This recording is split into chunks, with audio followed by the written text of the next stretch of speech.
Good morning students. இன்னைக்கு நம்ம பார்க்க போறது average calculation. So averageலயே நிறைய டைப் இருக்குது. இதுல வந்து mean, median, mode அப்படினு சொல்லிட்டு மூணு முக்கியமான டைப் இருக்கு. So நம்ம ஃபர்ஸ்ட் பார்க்க போறது வந்து arithmetic mean.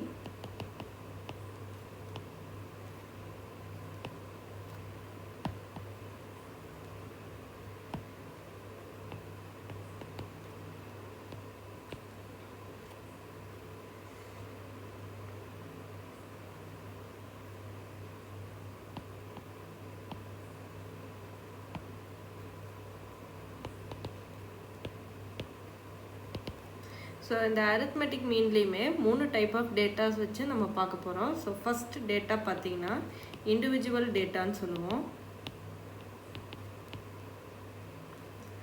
செகண்ட் டேட்டா பாத்தீங்கன்னா நமக்கு frequency data.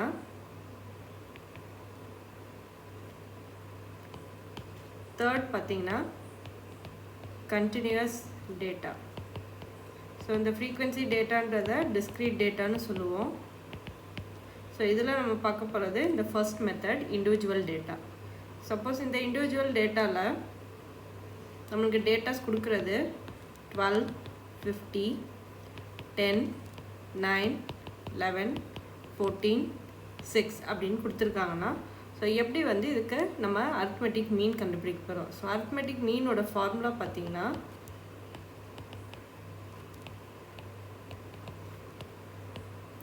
arithmetic mean is equal to summation x divided by n.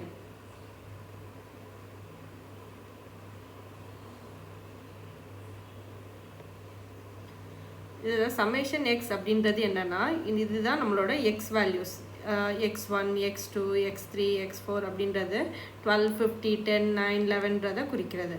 So summation x அப்படின்றது என்னன்னு பார்த்தீங்கன்னா 12 50 10 9 11 14 6 இது எல்லாத்தையும் ஆட் பண்ணுறதுக்கு பேர் தான் சம்மேஷன். ஸோ இது எல்லாத்தையும் ஆட் பண்ணி வர ஆன்சர் என்னன்னு பார்த்தீங்கன்னா 112. ஓகேங்களா? இப்போ நெக்ஸ்ட் நம்ம என்ன பார்க்க போகிறோம்னா இது மேலே சம்மேஷன் எக்ஸ் முடிஞ்சிருச்சு. அடுத்து என் என்னன்னு பார்க்கணும். என்னன்றது எத்தனை நம்பர்ஸ் கொடுத்துருக்காங்க நம்மளுக்கு அப்படின்னு பார்க்குறது தான். ஸோ இதுக்கு நம்பர்ஸ் எத்தனை இருக்குன்னு பார்த்தீங்கன்னா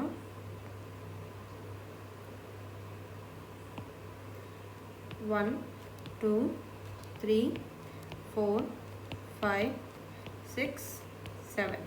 ஸோ 7 நம்பர்ஸ் கொடுத்துருக்காங்க. அப்போ நம்ம என்னோட வேல்யூ பார்த்தீங்கன்னா n is equal to 7.